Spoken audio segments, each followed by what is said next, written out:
นี่คือใบจางจืดอันนี้ตรงนี้ใบจางจืดได้งามขีอุทุ่มนี่คือใบจางจืดอันนี้สมุนไพรอย่างดีพี่น้องนี่สมุนไพรอย่างดีนะมันไผ่คือว่ามีสารพิษในร่างกายก็อันนี้แหละนี่ไปต้มใบมันกินหรือว่าเอาหากมันไปผลกินกะสีหายได้ถ้าเรามีสารพิษอยู่ในร่างกายนี่หรือว่าเมาเหล้าก็อันนี้แหละเอาไปผลกินแก้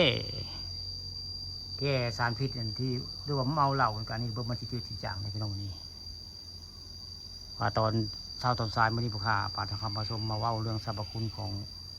ใบจางจืดใบจางจืดได้มี2ชนิดได้มีตัวผู้ตัวเมียได้นี่ส่วนมากกะ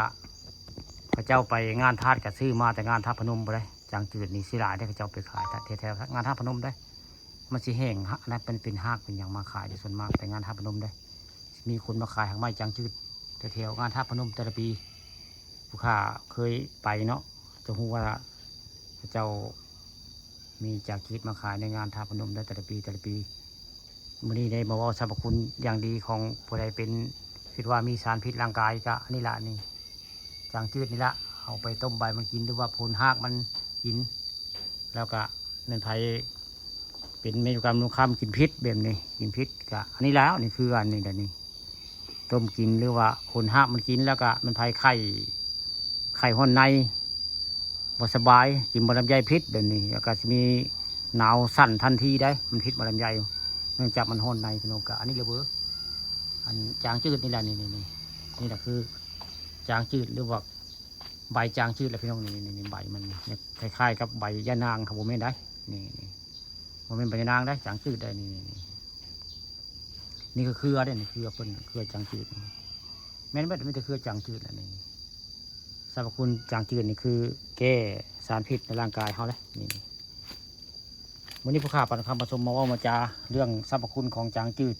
สิ่งดีๆมาบอกเพื่อนๆครีเอเตอร์ทุกท่านว่าผู้ใดก็ตามเนาะเขาเบิ่งช่องปลาทองคำเขาต้องคำปลาทองคำผสมกะมื้อนี้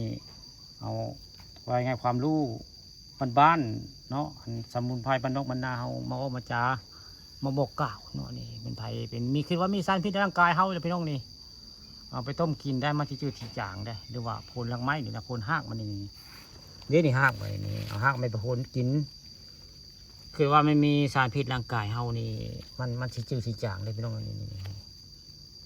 มันที่จืดที่จางเด้ออันจางจืดนี่ฉันบอกตั้งชื่อว่าจางจืดเลยพี่น้องนี่อันตะเข้มบ้านอ่างนี่เพิ่นเป็นโมหักไม้ได้แต่ที่เพิ่นตุยหลายปีแล้วตะเข้มนี่โมหักไม้โมวันไม้โบราณบ้านเฮานี่แหละว่าไงอย่างบอกมาจาผู้ข่าปันคำมาชมมาในเส้นทางครีเอเตอร์ได้แต่งในมาว่าเรื่องสมุนไพรแล้วก็เคยเจอกับตัวเองได้เจอหยังเจอยายใส่เพิ่นกินขี้เก่าพี่น้องเนาะด่าเฮือนแหละเพิ่นไข่บ่สบายเพิ่นกินหมากลำไยเนาะเพิ่นไข่เพิ่นกินหมากลำไยแล้วก็มีอาการสั่นหนาวได้หนาวทันทีได้เพิ่นกินหมากลำไยแล้วก็เพิ่นเล่นมาหาผู้ข่าวอัน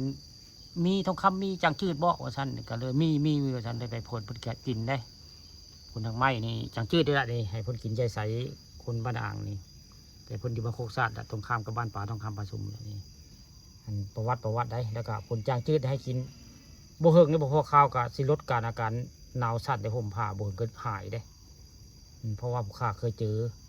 อันจังมาว่ามากล่าวว่าจางจืดในแก้ได้ได้แก้เฮาแก้กินพิษไว้งานเฮากินพิษนี่นะกินนี่แหละนี่ฮักจางจืดหรือว่าเครือจางจืดหรือว่าต้มใบมันอะไรนี่มันจะดีไว้พี่น้องนี่อย่างตัวอย่างคือยายใส่ได้มาหาปลาทองคำผสมกับหอกไม้นี่ละไปโพนนี่เรากินช่วงเราพิษได้กินหมากลำไยห่อนในก็เลยมีอาการหนาวสั่นพี่น้องเลยก็เลยได้ความว่าความจาว่าจางจืดดีๆพี่น้องนี่เป็นยาสมุนไพรอย่างดีได้แก้สารพิษแล้วก็กินหมากลำไยพิษมีอาการไข้สั่นหนาวหายภายใน30 นาทีพี่น้องนี่แหละคือสมุนไพรจางจืดอย่างดี